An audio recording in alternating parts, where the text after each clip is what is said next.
ওম নমঃ শিবায়। সোমবার কি কখনো আপনার সাথে এমন ঘটেছে যে আপনার মন হঠাৎ শান্ত হয়ে গেছে, আপনার চোখ অকারণে ভিজে গেছে, অথবা আপনি কোন অদ্ভুত অভ্যন্তরীণ শক্তি অনুভব করেছেন? যদি হ্যাঁ, তাহলে এটি কেবল একটি কাকতালীয় ঘটনা নয়। বলা হয় যে যখন ভগবান শিব তার ভক্তদের সাথে থাকেন, তখন তিনি শব্দের মাধ্যমে নয় বরং লক্ষণের মাধ্যমে যোগাযোগ করেন। সোমবার মহাদেবের সবচেয়ে প্রিয় দিন, এবং এই দিনে তিনি যে লক্ষণগুলি দেন তা সবচেয়ে কার্যকর। আজকের ভিডিওতে আমরা সেই শুভ লক্ষণগুলি নিয়ে আলোচনা করব, যা আপনি যদি চিনতে পারেন, তাহলে বোঝা যাবে যে ভগবান শিব নিজেই আপনাকে রক্ষা করছেন এবং পথ দেখাচ্ছেন। ভিডিওটি শেষ পর্যন্ত দেখতে ভুলবেন না, কারণ শেষ লক্ষণটি আপনার জীবনের গতিপথ পরিবর্তন করতে পারে। যদি আপনি সোমবার এই 7টি লক্ষণ লক্ষ্য করেন, তাহলে বুঝতে হবে যে ভগবান শিব নিজেই আপনার সাথে আছেন এবং আপনার জীবন একটি বড় পরিবর্তনের জন্য প্রস্তুত। সোমবার কেবল সপ্তাহের একটি দিন নয়, বরং মহাদেবের চেতনার সাথে সংযুক্ত একটি পবিত্র সময়, যখন শিব প্রত্যক্ষ বা পরোক্ষভাবে তার ভক্তদের কাছে ইঙ্গিত দেন যে তিনি তাদের প্রার্থনা শুনেছেন। প্রথম লক্ষণ হল হঠাৎ মনের শান্ত হওয়া। যদি কোনো বিশেষ কারণ ছাড়াই সোমবার আপনার মন স্থির, প্রশান্ত এবং ভেতরে ভেতরে হালকা বোধ করে, তাহলে এটি একটি লক্ষণ যে শিবের আশীর্বাদ আপনার উপর নেমে এসেছে, কারণ মহাদেবী প্রথম ভক্তের মনকে শান্ত করেন। দ্বিতীয় লক্ষণ হল সোমবারে শিবের নাম বারবার স্মরণ করা। যদি আপনি আপনার দৈনন্দিন কাজে ব্যস্ত থাকাকালীন ওম নমঃ শিবায় বা মহাদেব নামটি আপনার মনে স্বয়ংক্রিয়ভাবে প্রতিধ্বনিত হয়, তবে এটিকে সাধারণ মনে করবেন না। এটি শিবের আহ্বান, একটি লক্ষণ যে তিনি শক্তির আকারে আপনার সাথে সংযুক্ত। তৃতীয় লক্ষণ হল সোমবারে জল বা দুধের সাথে সম্পর্কিত অভিজ্ঞতা, যেমন হঠাৎ কোথাও শিবলিঙ্গ দেখা, জল নিবেদন করা দেখা, অথবা স্বতঃস্ফূর্তভাবে শিবলিঙ্গে জল নিবেদনের ইচ্ছা অনুভব করা।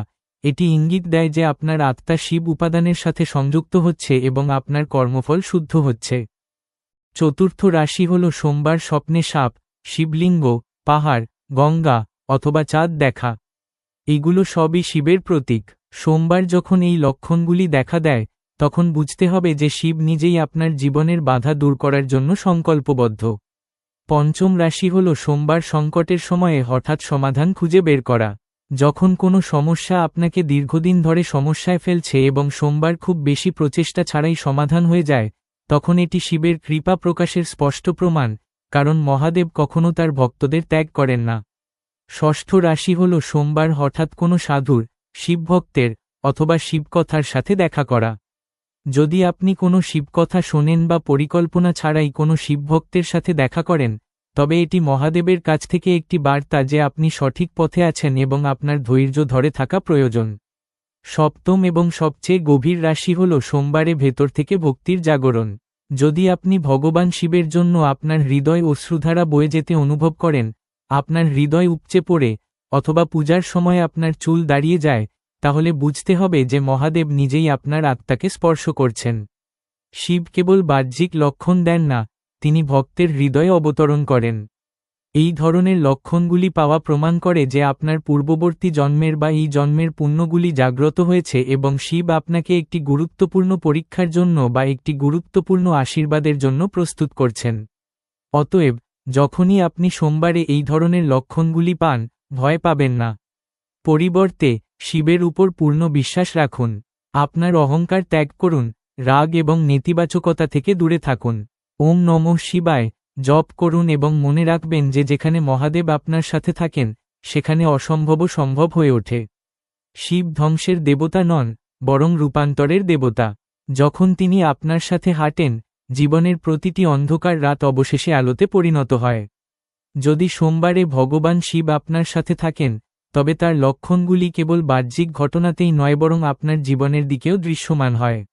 যখন মহাদেব তার আশীর্বাদ করেন, তখন তিনি একজন ব্যক্তিকে ভেতর থেকে শক্তিশালী করেন। প্রথম গভীর লক্ষণ হল, সোমবারে আপনি এক অদ্ভুত নির্ভীকতা অনুভব করেন এবং যে সমস্যাগুলি আপনাকে ভয় দেখাত তা এখন ছোট মনে হয়, কারণ শিব হলেন ভয়ের বিনাশক। দ্বিতীয় লক্ষণ হল সোমবারে হঠাৎ করে পুরনো জট থেকে মুক্তি পাওয়া। যদি আপনি দীর্ঘদিন ধরে মানসিক বোঝা, পুরনো দুঃখ বা অপরাধবোধ পোষণ করে থাকেন এবং সোমবারে আপনি হালকা বোধ করতে শুরু করেন, তাহলে এটি শিবের কৃপায় আপনাকে মুক্ত করার স্পষ্ট লক্ষণ। তৃতীয় লক্ষণ হল সোমবারে আপনার শরীর এবং শক্তিতে পরিবর্তন অনুভব করা, যেমন ধ্যান বা প্রার্থনার সময় ভারী হওয়ার পরিবর্তে স্থির বোধ করা এবং আপনার শ্বাস প্রশ্বাস সহজ হয়ে যাওয়া। এটি ইঙ্গিত দেয় যে আপনার শক্তি শিব উপাদানের সাথে সামঞ্জস্যপূর্ণ হচ্ছে। চতুর্থ লক্ষণ হল সোমবারে বারবার নীল, ত্রিশূল, ডমরু বা চাঁদের সাথে সম্পর্কিত জিনিস দেখা। এটি কোনো কাকতালীয় ঘটনা নয় বরং শিবের কাছ থেকে একটি সংকেত, যা আপনাকে মনে করিয়ে দেয় যে আপনি একা নন। পঞ্চম লক্ষণ হল সোমবারে সঠিক সিদ্ধান্ত নেওয়ার আকস্মিক ক্ষমতা, যেখানে পূর্বে বিভ্রান্তি ছিল সেখানে স্পষ্টতা আনে। কারণ শিব আদি যোগী নামে পরিচিত, তিনি সঠিক দিক দেখান। ষষ্ঠ রাশি হল সোমবারে আপনার খাওয়া, ঘুম এবং অভ্যাসের স্বতঃস্ফূর্ত উন্নতি। আপনি কোনো প্রচেষ্টা ছাড়াই খারাপ অভ্যাস থেকে বেরিয়ে আসেন। এটি প্রমাণ করে যে শিব আপনার জীবনকে পবিত্র করছেন। সপ্তম রাশি হল সোমবারে সেবা বা করুণার অনুভূতি জাগ্রত করা। যদি আপনি কাউকে সাহায্য করার, ক্ষুধার্তকে খাওয়ানোর বা দুস্থদের সমর্থন করার তাগিদ অনুভব করেন, তাহলে বুঝতে হবে যে শিব আপনার মাধ্যমে কাজ করছেন, কারণ যেখানে করুণা আছে সেখানে মহাদেব নিজেই উপস্থিত। সোমবারে যখন ভগবান শিব আপনার সাথে থাকেন, তখন সময়ের সাথে সাথে তার লক্ষণগুলি আরও স্পষ্ট হয়ে ওঠে এবং আপনার জীবনের গতিপথ পরিবর্তন করতে শুরু করে। প্রথম রহস্যময় রাশি হল সোমবারে আপনার প্রার্থনা শব্দের চেয়ে বেশি আবেগপ্রবণ হয়ে ওঠে।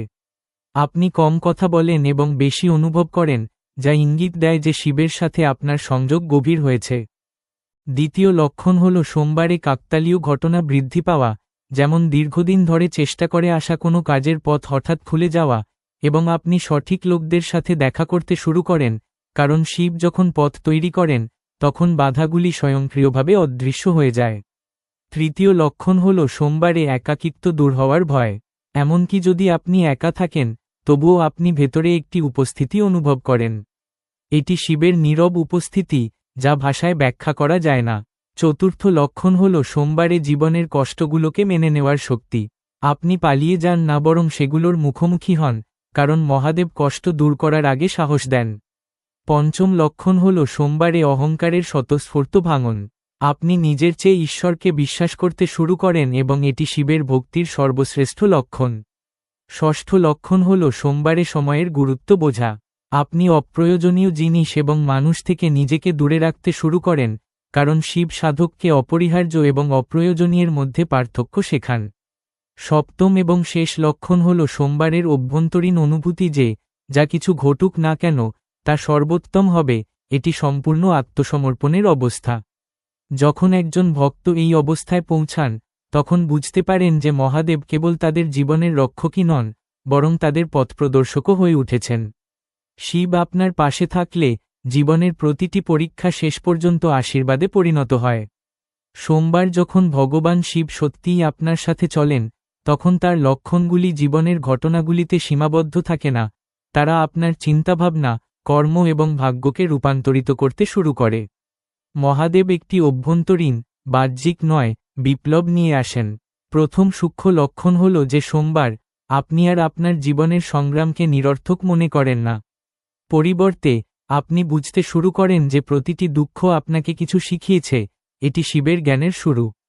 দ্বিতীয় লক্ষণ হল সোমবারে এক অসাধারণ ধৈর্যের বিকাশ। যেখানে আগে আপনি সহজেই বিধ্বস্ত হতেন, এখন আপনি অবিচল থাকতে শিখেন, কারণ শিব হলেন স্থিতিশীলতার দেবতা। তৃতীয় লক্ষণ হল সোমবারে বিনা কারণে অন্যদের ক্ষমা করার ক্ষমতা। পুরনো অপমান এবং কষ্ট আর বোঝার মতো মনে হয় না, যা ইঙ্গিত দেয় যে শিব আপনার হৃদয় থেকে বিষ দূর করছেন। চতুর্থ লক্ষণ হল সোমবারে জীবনে হঠাৎ সরলতার প্রবেশ, ভান, তুলনা এবং অপ্রয়োজনীয় আকাঙ্ক্ষা থেকে নিজেকে দূরে রাখা, কারণ শিব সাধনার প্রথম ধাপ হল বিচ্ছিন্নতা। পঞ্চম লক্ষণ হল মৃত্যু বা সোমবারের শেষের দিকে ভয়ের অবসান এবং জীবনকে আরও গভীরভাবে বেঁচে থাকার আকাঙ্ক্ষা জাগ্রত করা। এটি হল শিব উপাদানের গভীরতম ছায়া যা একজনকে নির্ভীক করে তোলে। ষষ্ঠ লক্ষণ হল সোমবারে অভ্যন্তরীণ উপলব্ধি যে ঈশ্বরকে বোঝানোর প্রয়োজন নেই, বরং কেবল অনুভব করার প্রয়োজন, এবং উপাসনা একটি সংলাপে পরিণত হয়, একটি অভিনয় নয়। সপ্তম এবং শেষ লক্ষণ হল সোমবারে কেউ নিজেকে ঈশ্বর থেকে পৃথক দেখতে অক্ষম হয়। আমি এবং তিনি এর মধ্যে দূরত্ব অদৃশ্য হতে শুরু করে। এটি এমন একটি অবস্থা যেখানে ভক্ত নয়, বরং শিবত্ব জাগ্রত হয়। অতএব যদি সোমবারে তোমার জীবনে এই পরিবর্তনগুলি দেখতে পাও, তাহলে বুঝতে হবে যে ভগবান শিব কেবল তোমার সাথেই থাকেন না, বরং তিনি তোমাকে সেই রূপে গড়ে তুলছেন যা তুমি জন্মেছিলে। যখন মহাদেব কারো হাত ধরেন, তখন তাদের জীবন আর স্বাভাবিক থাকে না, এটি একটি আধ্যাত্মিক অনুশীলনে পরিণত হয়। শিবের উপাসনা করার সময় প্রায়শই কিছু ভুল অজান্তেই হয়ে যায়, যা পূজার পূর্ণ ফলকে বাধাগ্রস্ত করে।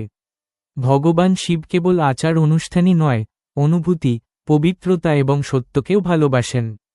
প্রথম এবং সবচেয়ে গুরুত্বপূর্ণ ভুল হল পূজার সময় নেতিবাচক চিন্তাভাবনা পোষণ করা।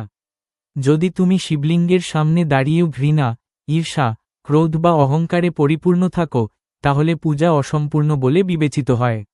মহাদেব সর্বজ্ঞ এবং প্রথমে মনের অবস্থা দেখেন। দ্বিতীয় ভুল হল ভয় বা লোক দেখানোর জন্য শিবের উপাসনা করা। অনেকে কেবল সংকটের সময়ে বা অন্যদের কাছে লোক দেখানোর জন্য শিবের উপাসনা করেন, যেখানে শিবের স্বার্থপরতার নয়, নিষ্ঠার প্রয়োজন। তৃতীয় ভুল হল শিবলিঙ্গে ভুল জিনিসপত্র নিবেদন করা, যেমন তুলসী পাতা, কেতকী ফুল, হলুদ বা সিঁদুর। এগুলো শাস্ত্রে নিষিদ্ধ কারণ এগুলো শিব উপাদানের পরিপন্থী বলে মনে করা হয়। চতুর্থ ভুল হল শিবপূজার সময় পরিষ্কার পরিচ্ছন্নতা বজায় না রাখা, নোংরা পোশাক, অপবিত্র শরীর বা অশান্ত পরিবেশে পূজা করা, কারণ শিব একজন নির্জনবাস হলেও তিনি পবিত্রতার প্রতীক। পঞ্চম ভুল হল সোমবার বা মহাশিবরাত্রিতে উপবাস করা এবং রাগ, মিথ্যা বা কঠোর শব্দ ব্যবহার করা। উপবাস কেবল উপবাস সম্পর্কে নয়, বরং ইন্দ্রিয় এবং বাক নিয়ন্ত্রণ সম্পর্কে। ষষ্ঠ ভুল হল শিবলিঙ্গে জল নিবেদনের সময় তাড়াহুড়ো বা অসাবধানতা। জল সর্বদা শান্তভাবে এবং স্থির স্রোতে অর্পণ করা উচিত, কারণ স্রোত শিবের শক্তিকে সক্রিয় করে। সপ্তম ভুল হল শিবমন্ত্র ভুল উচ্চারণ করা বা ভক্তি ছাড়াই জপ করা। ওম নমঃ শিবায় কেবল শব্দ নয়, বরং 5টি উপাদানের ভারসাম্য, এটি অনুভূতির সাথে জপ করা উচিত, যান্ত্রিকভাবে নয়। অষ্টম ভুল হল শিবপূজার পরে নৈবেদ্য বা জলের অসম্মান করা। শিবলিঙ্গে জল নিবেদন পবিত্র বলে বিবেচিত হয়, কিন্তু পায়ের স্পর্শ করা বা নষ্ট করা পাপ বলে বিবেচিত হয়। নবম ভুল হল শিবপূজার সাথে জাঁকজমকপূর্ণ আচরণ করা। অতিরিক্ত জাঁকজমক, দামি জিনিসপত্র বা শব্দের সাথে করা পূজা শিবকে পছন্দ করে না, কারণ তিনি সরলতার দেবতা। দশম ভুল হল শিবপূজার পর অন্যায় কাজ করা।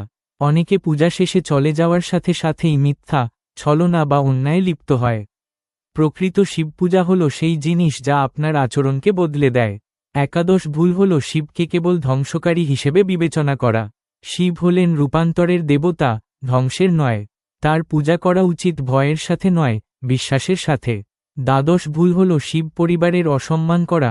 মাতা পার্বতী, গণেশ, নন্দী বা কার্তিকেয়কে অপমান করা শিবকে সবচেয়ে বেশি কষ্ট দেয়।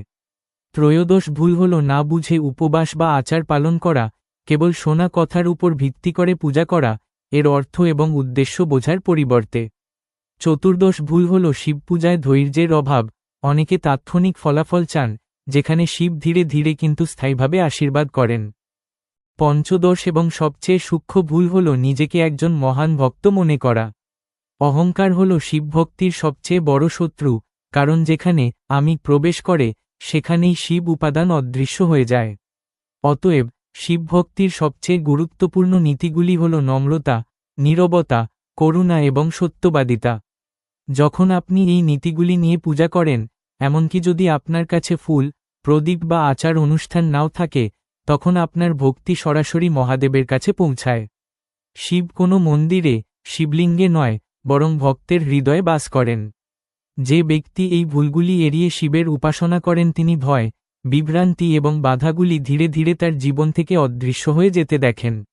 সোমবার বর্ণিত এই লক্ষণগুলি যদি আপনার মনে অনুরণিত হয়, তবে এটিকে কেবল একটি ভিডিও হিসাবে বিবেচনা করবেন না, বরং ভগবান শিবের একটি ব্যক্তিগত বার্তা হিসাবে বিবেচনা করুন। মহাদেব কখনো শব্দ করেন না, তিনি নীরবে হাঁটেন এবং সঠিক সময়ে তার ভক্তকে সবকিছু ব্যাখ্যা করেন। যদি আপনি এই ভিডিওর সাথে কোনো সংযোগ অনুভব করেন, তাহলে অনুগ্রহ করে মন্তব্যে ওম নমঃ শিবায় লিখুন, যাতে আপনার ভক্তির শক্তি আরও শক্তিশালী হতে পারে। যদি ভিডিওটি আপনার ভালো লেগে থাকে, তাহলে দয়া করে লাইক করুন, আপনার পরিবার এবং শিবভক্তদের সাথে শেয়ার করুন, এবং এই ধরনের আরও ঐশ্বরিক বার্তা পেতে আমাদের চ্যানেলটি সাবস্ক্রাইব করতে ভুলবেন না। মনে রাখবেন, যেখানে মহাদেবের হাত, সেখানে কোনো সংকট স্থায়ী হতে পারে না। জয় ভোলেনাথ।